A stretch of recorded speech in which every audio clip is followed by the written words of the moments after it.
हाय बेलन टांग दे। हम पूछलिए एगोटा के जाई हो 14 फरवरी का मतलब की होय छे हे भगवान। ओ हमरा कहले जे 14 फरवरी का मतलब होय छे बालम टाइम दे। हम कहले बालम टाइम दे ई त बियाह के बाद होय छे। हमरा कहलक हाँ एहने सन होय छे जे लड़का गुलाब के फूल ल के कोनो लड़की के हाथ में द के कहे छे हैप्पी की कहे छे हैं है हैप्पी बिल्डिंग डे। हमरा सिखा दलक ओ जे कोनो लड़की के अहाँ गुलाब के फूल हाथ में द के कह देबे ई चीज। हमरा भाई इंडिया गेट दिल्ली रहे छी, इंडिया गेट पर गेलौं फूल वाला के पूछलिए जे गुलाब के एकटा डंटी हमरो दो ओमे फूल होय।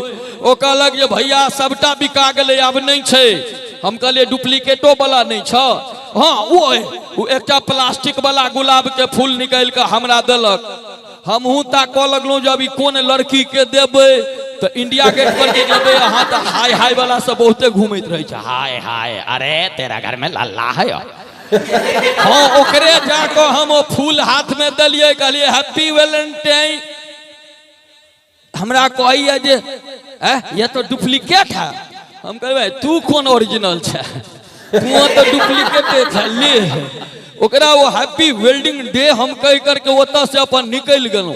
ई डे सब तेहन एकटा आबै छै रोज डे, तब आबै छै प्रपोज डे, किस डे, एकटा डे आबै छै हग डे। हे भगवान भारतो में एहन एहन चीज सब होइ छै कहू। हाँ लोक के नाग पंचमी नहीं याद रहत, बसंत पंचमी नहीं याद रहे छै, लग पाँचे नहीं याद रहे छै, छठ नहीं याद रहे छै, लेकिन ई हग डे तो किदन डे तो कि राधे राधे संस्कार मंद भेल जाइ छै लोक सबके।